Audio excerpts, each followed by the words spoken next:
Just saying your name evokes images and reflections.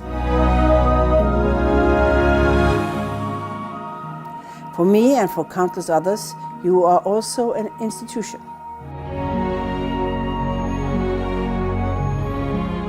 For your outstanding educational work, you are today awarded the first ever Bergen Chamber of Commerce and Industry's Sustainability Award.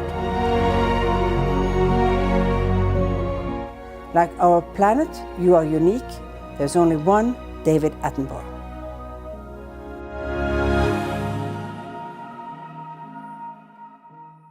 Tonight, we've got a rather different program for you.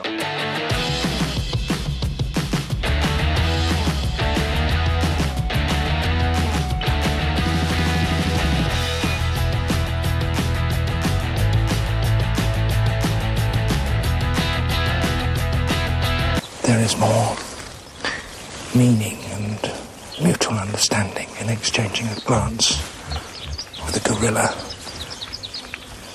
than any other animal I know.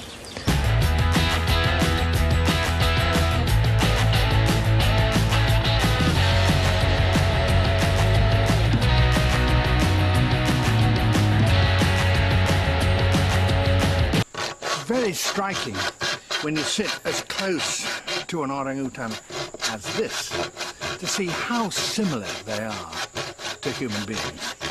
Whoa.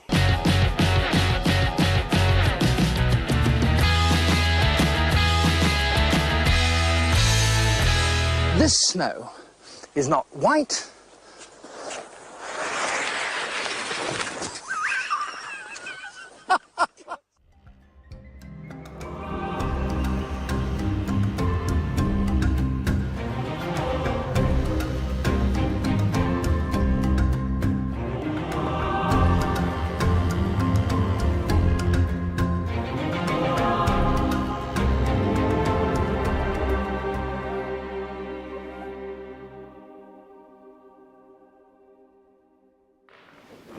This is truly a great honour. You know, Scandinavia is a big thing in Britain. You know, we have a particular affection for Scandinavia. You did, after all, invade us. You know. I know. That's a long time ago.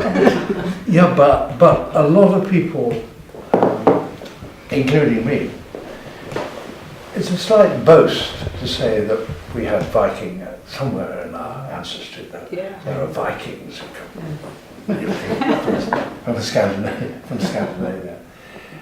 And I feel that very much, actually. So really Scandinavia is a very natural partner for Britain. And I wish more people thought that, you know? And the embarrassment to me is that I can't speak Norwegian. You all speak such perfect English, and so I'm very grateful. But I'm also very grateful for your for this award because of what it says about you feeling about the natural world. And so I really will treasure this award, and I thank you very much indeed for it. Thank you. Thank you very much. Yes.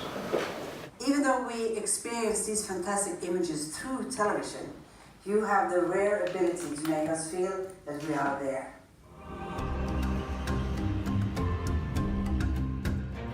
You know, I've spent a long time talking about conservation over the years, one way or another.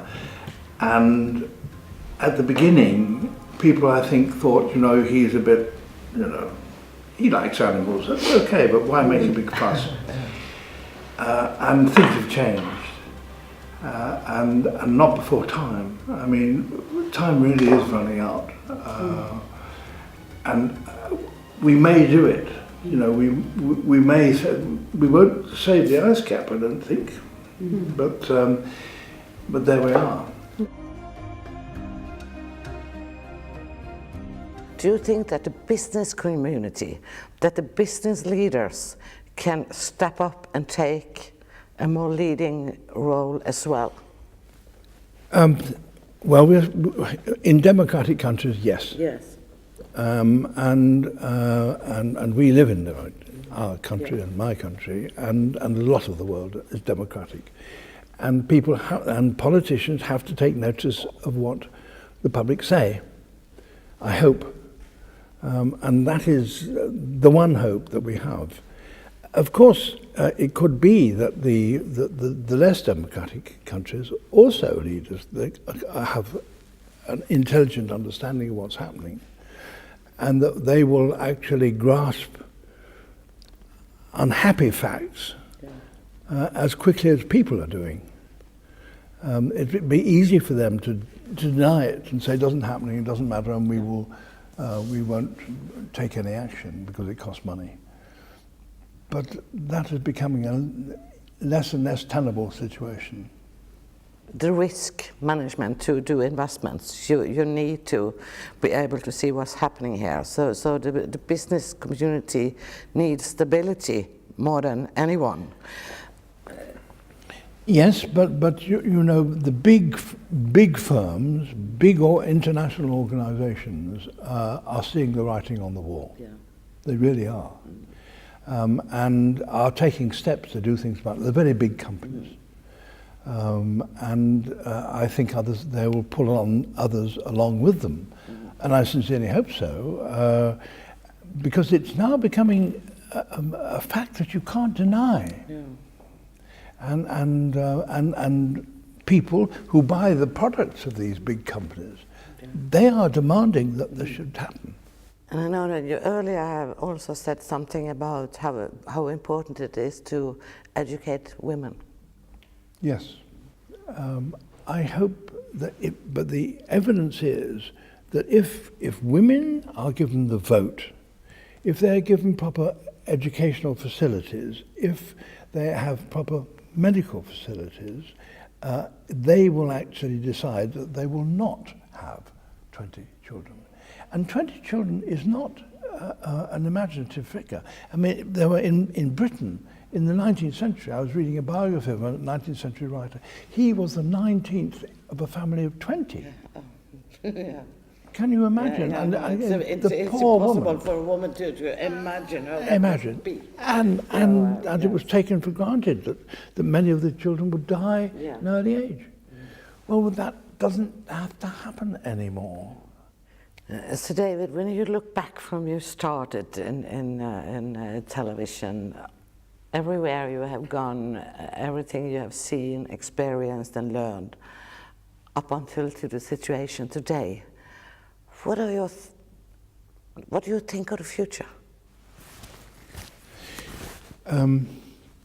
There's a joke, isn't there, that anybody who thinks that you can have something that is expanding infinitely in a finite situation must either be mad or an economist. Yes, that's true.